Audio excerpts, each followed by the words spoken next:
CEO fired single dad without warning. Then he made one call.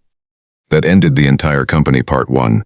The cardboard box slipped from Daniel Carter's trembling hands, spilling family photographs, engineering notebooks, and his young daughter's handmade Father's Day card across the rain-soaked sidewalk.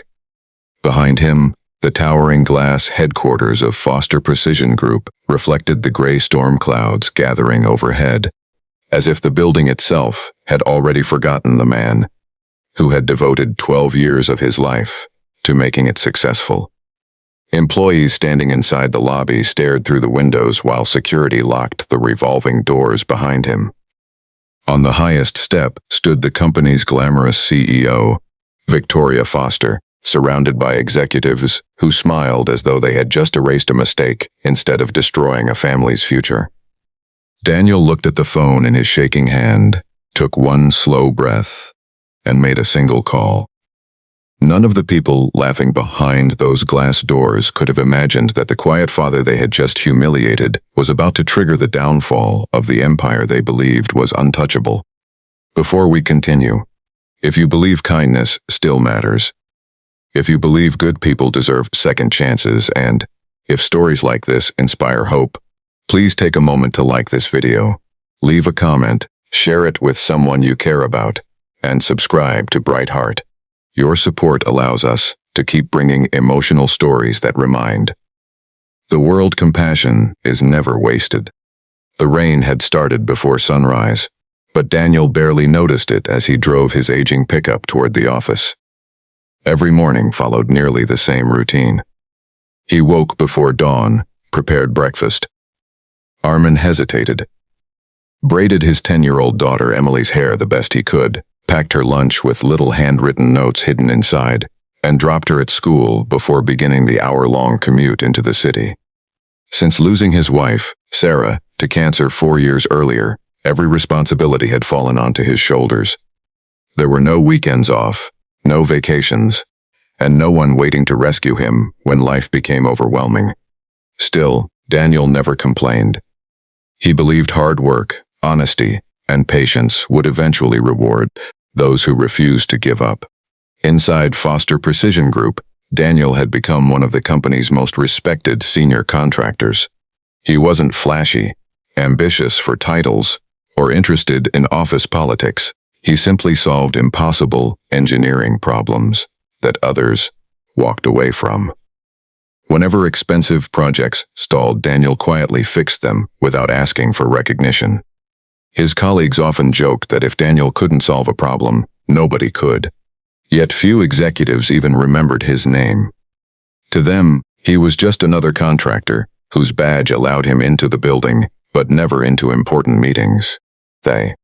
For years, Daniel accepted that reality because every paycheck meant another month of keeping Emily in the same school, another mortgage payment on the modest home, where every room still carried memories of Sarah, and another chance to provide his daughter with the stable childhood she deserved.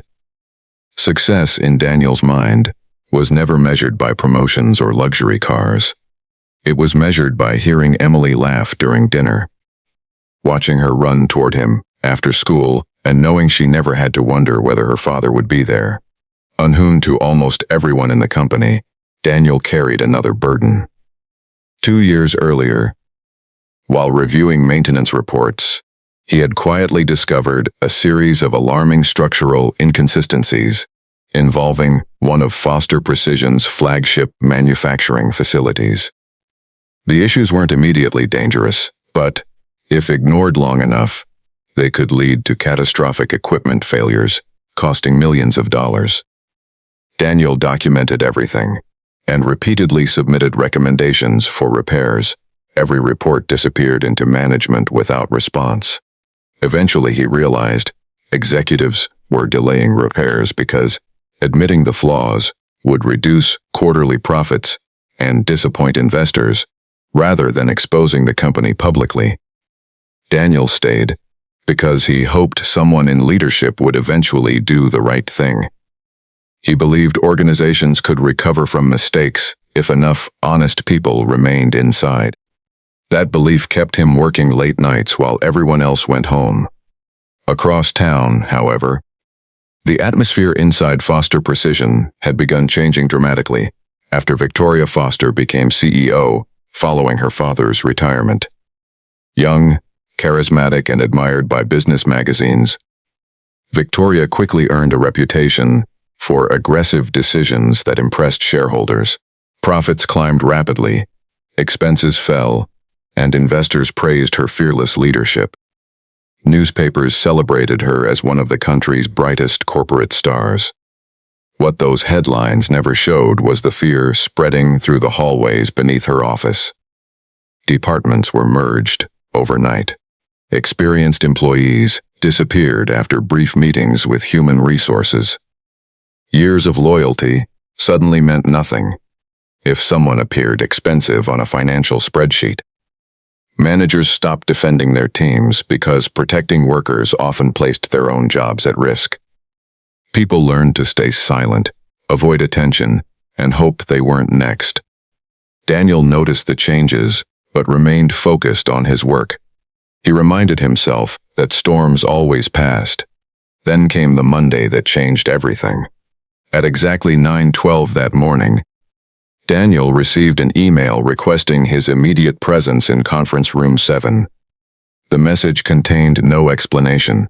He assumed another engineering review awaited him.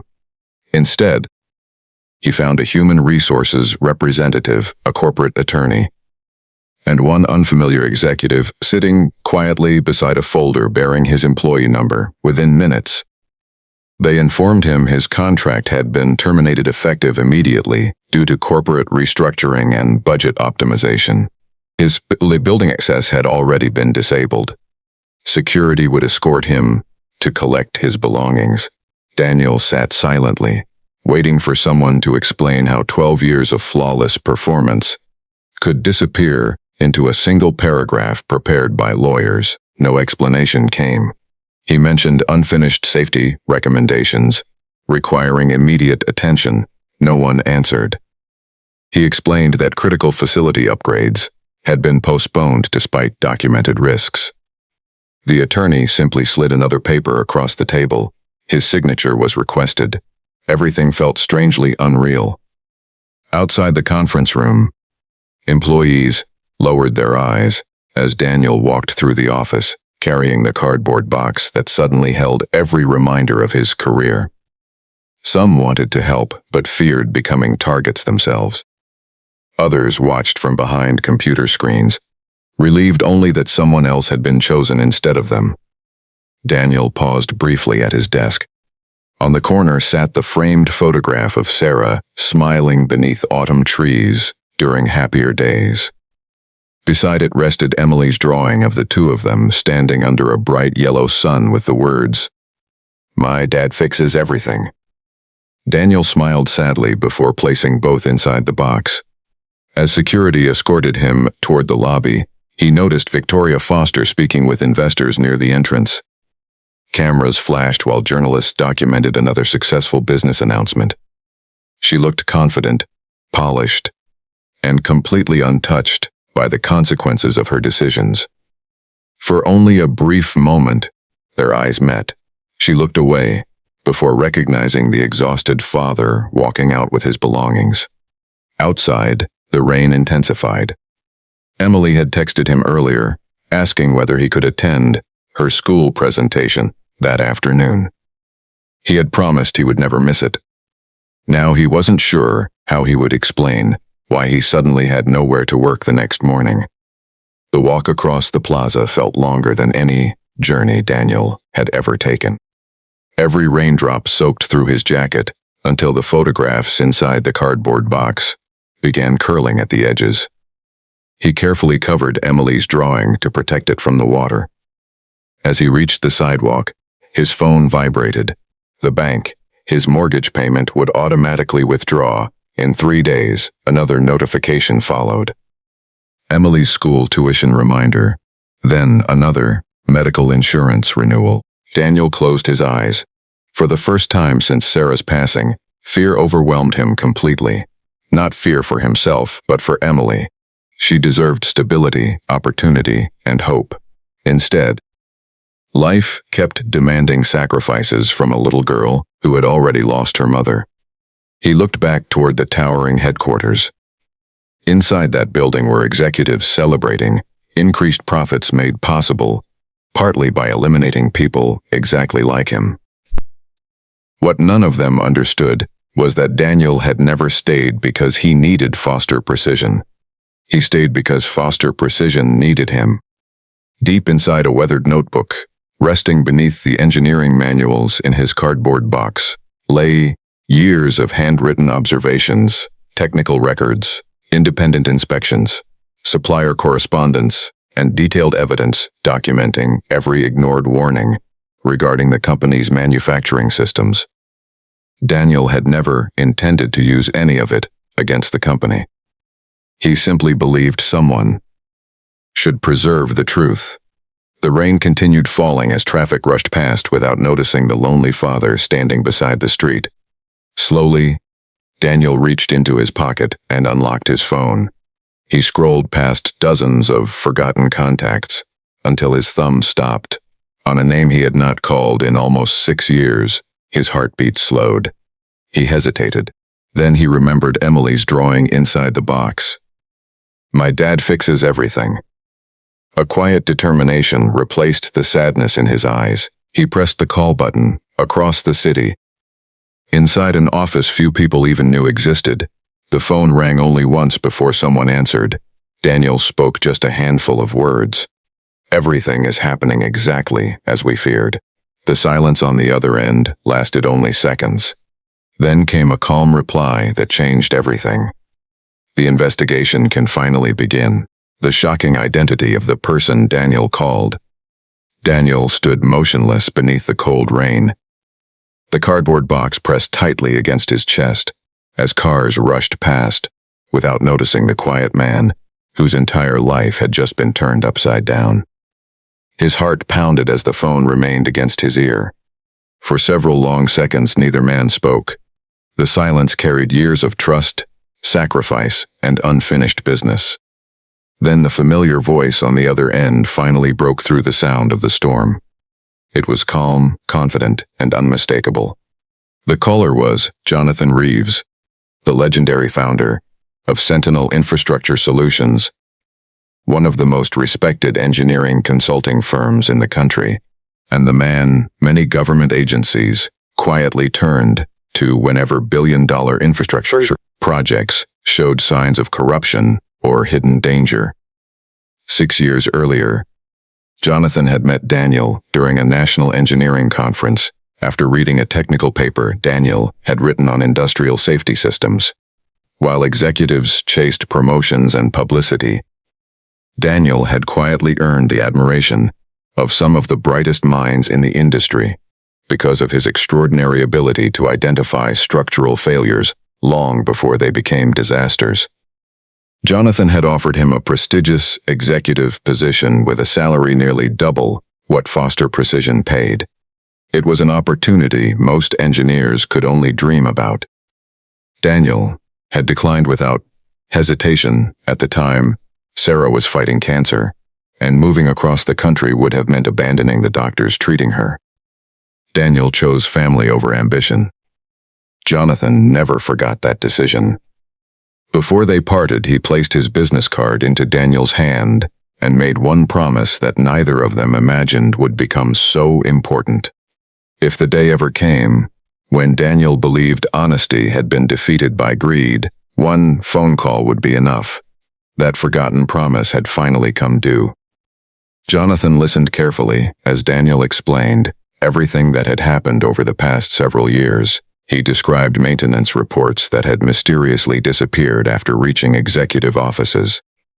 He spoke about inspection schedules that had been altered without engineering approval, safety upgrades repeatedly postponed to improve quarterly earnings, and internal warnings quietly buried to satisfy investors. Finally, he explained how he had been fired only days after submitting another urgent report, identifying serious risks inside one of the company's largest manufacturing facilities. Jonathan interrupted only once. He asked a single question. "Did you keep copies?" Daniel looked down at the rain-soaked box resting against his arms. Beneath the family photographs and engineering manuals lay several worn notebooks, carefully organized flash drives, and thousands of pages of documents he had preserved over the years.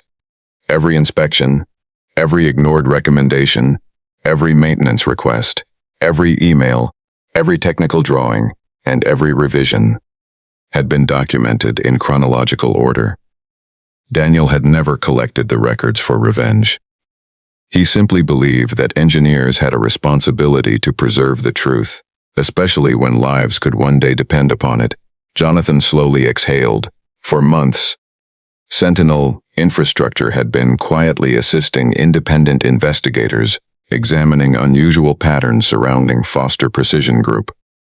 Financial records suggested corners were being cut.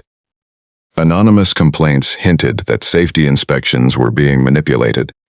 Yet investigators lacked one critical piece of evidence: someone inside the company who possessed first-hand knowledge, supported by documentation.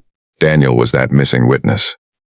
Within minutes of ending the call, Jonathan activated a confidential response team that had remained on standby for nearly a year.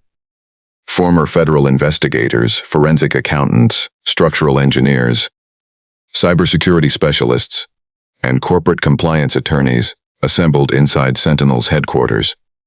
Secure conference rooms filled with digital maps, maintenance records, and manufacturing data.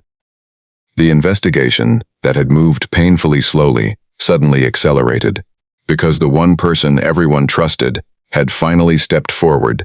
Daniel had no idea how many powerful people respected his integrity. While Foster Precision executives celebrated another successful quarter inside their luxurious boardroom, encrypted emails were already reaching regulatory agencies. Independent auditors received instructions to secure financial records before they could disappear. Insurance providers were notified that engineering concerns required immediate review. Several of Foster Precision's largest government clients quietly suspended upcoming contracts, pending further evaluation. None of it happened because Daniel wanted revenge. It happened because the truth finally had evidence. As Daniel drove to Emily's school through the pouring rain, he rehearsed how he would explain losing his job. He feared seeing disappointment in her eyes far more than unemployment itself. But when Emily climbed into the truck carrying her school project, she immediately noticed the cardboard box on the passenger seat. She didn't ask about work. She simply reached across the seat, held her father's hand, and smiled with the same quiet faith Sarah once carried. That small gesture reminded Daniel why he had chosen honesty. Despite knowing the cost, he had lost a job. He refused to lose his character. Several miles away, inside Foster Precision's executive offices, Victoria Foster congratulated senior managers on another successful restructuring. Investors praised the company's reduced labor costs, while executives discussed expansion plans and record-breaking profits. Nobody noticed the urgent emails beginning to arrive. Nobody realized that confidential meetings were already being scheduled without their knowledge. Nobody suspected that one ordinary contractor they had dismissed as replaceable had just set into motion an investigation capable of shaking the entire corporation. The empire still looked untouchable from the outside. But deep beneath its polished glass towers and impressive financial reports, invisible cracks had already begun to spread. And this time, there would be no engineer left inside to quietly repair them.